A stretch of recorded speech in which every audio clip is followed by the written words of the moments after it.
Hi friends, ಎಲ್ಲರಿಗೂ ನಮಸ್ಕಾರ. Food junction ಕಾರ್ಯಕ್ರಮಕ್ಕೆ ಸ್ವಾಗತ. ಇವತ್ತಿನ ಸ್ಪೆಷಲ್ ರೆಸಿಪಿ ಏನಂದರೆ ಅವಲಕ್ಕಿಯನ್ನು ಬಳಸಿಕೊಂಡು ಈವ್ನಿಂಗ್ ಸ್ನ್ಯಾಕ್ಸನ್ನು ಮಾಡ್ತಾ ಇದ್ದೇನೆ. ಹಾಗಾದರೆ ಮಾಡೋ ವಿಧಾನ ತಿಳಿದುಕೊಳ್ಳೋಣ ಬನ್ನಿ.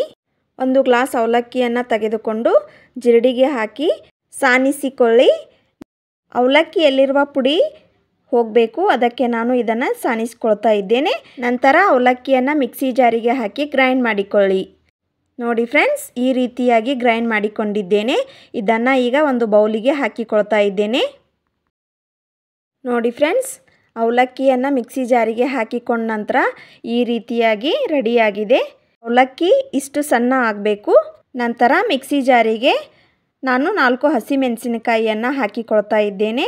ನಂತರ ಸ್ವಲ್ಪ ಅಲ್ಲವನ್ನು ಹಾಕಿ 4 ಬೆಳ್ಳುಳ್ಳಿ ಹೆಸಳನ್ನು ಹಾಕಿ ನಂತರ ಕೊತ್ತಂಬರಿ ಸೊಪ್ಪನ್ನು ಹಾಕಿಕೊಂಡು ಗ್ರೈಂಡ್ ಮಾಡಿಕೊಳ್ಳಿ.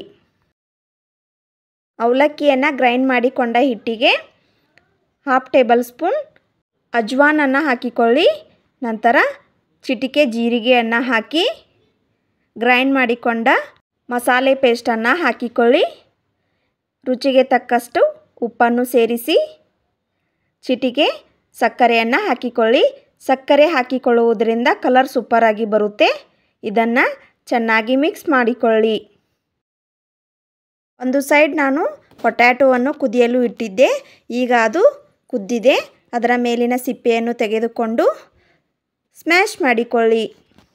ಎಲ್ಲ ಪೊಟ್ಯಾಟೋವನ್ನು ಈ ರೀತಿಯಾಗಿ ಸ್ಮ್ಯಾಶ್ ಮಾಡಿಕೊಳ್ಳಿ. ನಂತರ ಪೊಟ್ಯಾಟೋವನ್ನು ಈ ಹಿಟ್ಟಿಗೆ ಸೇರಿಸಿಕೊಳ್ಳಿ. ನಂತರ ಇದರ ಮೇಲೆ ಸ್ವಲ್ಪ ಕಟ್ ಮಾಡಿದ ಕೊತ್ತಂಬರಿ ಸೊಪ್ಪನ್ನು ಹಾಕಿಕೊಳ್ಳಿ. ಈಗ ಈ ಹಿಟ್ಟನ್ನು ಚೆನ್ನಾಗಿ ನಾದಿಕೊಳ್ಳಿ. ಮೊದಲಿಗೆ ಹಿಟ್ಟನ್ನು ನಾದಿಕೊಳ್ಬೇಕಾದ್ರೆ ನೀರನ್ನು ಹಾಕಿಕೊಳ್ಬೇಡಿ, ಏಕೆಂದರೆ ಪೊಟ್ಯಾಟೊ ಕುದಿಸಿದ ಮೇಲೆ ಹಸಿಯಾಗಿರುತ್ತೆ. ಅದರಲ್ಲೇ ಮೊದಲು ಕಲಿಸಿಕೊಳ್ಳಿ. ನಂತರ ನೀರು ಎಷ್ಟು ಬೇಕು ಅಷ್ಟನ್ನೇ ಹಾಕಿ ಚೆನ್ನಾಗಿ ಹಿಟ್ಟನ್ನು ಕಲಿಸಿಕೊಳ್ಳಿ. ನೋಡಿ ಫ್ರೆಂಡ್ಸ್, ಹಿಟ್ಟನ್ನು ಕಲಿಸಿಕೊಂಡ್ಮೇಲೆ ಈ ರೀತಿಯಾಗಿ ಬಂದಿದೆ. ಇದಕ್ಕೆ ಮೇಲೆ ಸ್ವಲ್ಪ ಎಣ್ಣೆಯನ್ನು ಹಚ್ಚಿ 10 ನಿಮಿಷ ನೆನೆಯಲು ಬಿಡಿ. 10 ನಿಮಿಷ ಆದಮೇಲೆ ಒಂದೊಂದೇ ಉಳ್ಳೆಗಳನ್ನಾಗಿ ಮಾಡಿ ಈ ರೀತಿಯಾಗಿ ಲಟ್ಟಿಸಿಕೊಳ್ಳಿ. ಹಿಟ್ಟು ಸ್ವಲ್ಪ ಜಿಗುಟಾಗೇ ಇರುತ್ತೆ. ನೀವು ಇದನ್ನು ಚಪಾತಿ ಥರ ಲಟ್ಟಿಸಿಕೊಳ್ಳಿ. ಸ್ವಲ್ಪ ತಿಳುವಾಗೇ ಲಟ್ಟಿಸಿ, ಆವಾಗ ಕ್ರಿಸ್ಪಿಯಾಗಿ ಬರುತ್ತದೆ. ಈ ರೆಸಿಪಿಯನ್ನು ಚಿಕ್ಕ ಮಕ್ಕಳಿಗೆ ಮಾಡಿಕೊಡೋದ್ರಿಂದ ತುಂಬಾ ಇಷ್ಟಪಟ್ಟು ತಿಂತಾರೆ. ಈಗ ಲಟ್ಟಿಸಿಕೊಳ್ಳೋದು ಆದಮೇಲೆ ಸೈಡಿಗೆ ಇದನ್ನು ಕಟ್ ಮಾಡಿಕೊಳ್ತಾ ಇದ್ದೇನೆ. ಫ್ರೆಂಡ್ಸ್, ನಿಮಗೆ ಇದು ಯಾವ ಶೇಪ್ನಲ್ಲಿ ಬೇಕು ಆ ಶೇಪ್ನಲ್ಲಿ ಕಟ್ ಮಾಡಿಕೊಳ್ಳಿ. ನಾನು ಚೌಕಾಕಾರದಲ್ಲಿ ಕಟ್ ಮಾಡ್ಕೊಳ್ತಾ ಇದ್ದೇನೆ. ಸೈಡಿಗೆ ಬಂದಿರುವ ಹಿಟ್ಟನ್ನು ತೆಗೆದುಕೊಳ್ಳಿ. ಈ ರೆಸಿಪಿಯನ್ನು ಈವ್ನಿಂಗ್ ಸ್ನ್ಯಾಕ್ಸ್ ಆಗಿ ಕೂಡ ಮಾಡ್ಕೊಂಡು ತಿನ್ಬೋದು. ತುಂಬಾ ರುಚಿಕರವಾಗಿ ಬರುತ್ತೆ ಫ್ರೆಂಡ್ಸ್. ಖಂಡಿತ ನೀವು ಕೂಡ ಒಮ್ಮೆ ಈ ರೆಸಿಪಿಯನ್ನು ಟ್ರೈ ಮಾಡಿ ನೋಡಿ. ನೋಡಿ ಫ್ರೆಂಡ್ಸ್, ನಾನು ಈ ರೀತಿಯಾಗಿ ಕಟ್ ಮಾಡಿಕೊಂಡಿದ್ದೇನೆ. ಇಷ್ಟು ತಿಳುವಾಗಿದ್ದರೆ ಸಾಕು. ಇದನ್ನು ಒಂದು ಪ್ಲೇಟಿಗೆ ಹಾಕಿಕೊಳ್ತಾ ಇದ್ದೇನೆ. ನಾನು ಒಂದು ಸೈಡ್ ಎಣ್ಣೆಯನ್ನು ಕಾಯಲು ಇಟ್ಟಿದ್ದೆ, ಅದು ಈಗ ಬಿಸಿಯಾಗಿದೆ. ಇವನ್ನ ಒಂದೊಂದಾಗಿ ಹಾಕಿಕೊಳ್ಳೋಣ. ಫ್ರೆಂಡ್ಸ್, ಗ್ಯಾಸನ್ನು ಲೋ ಫ್ಲೇಮ್ನಲ್ಲಿ ಇಟ್ಟು ಇದನ್ನು ಕರಿದುಕೊಳ್ಳಿ. ಆವಾಗೇ ಇದು ತುಂಬ ಕ್ರಿಸ್ಪಿಯಾಗಿ ಬರುತ್ತೆ.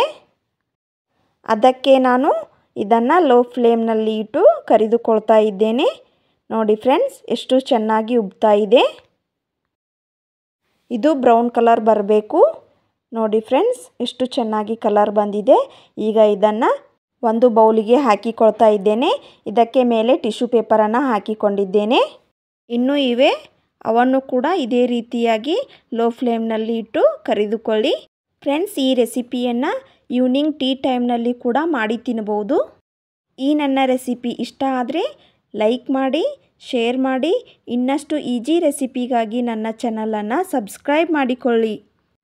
ಮುಂದಿನ ಇಂಟ್ರೆಸ್ಟಿಂಗ್ ರೆಸಿಪಿಯೊಂದಿಗೆ ಮತ್ತೆ ಸಿಗ್ತೀನಿ. Keep watching. Thank you.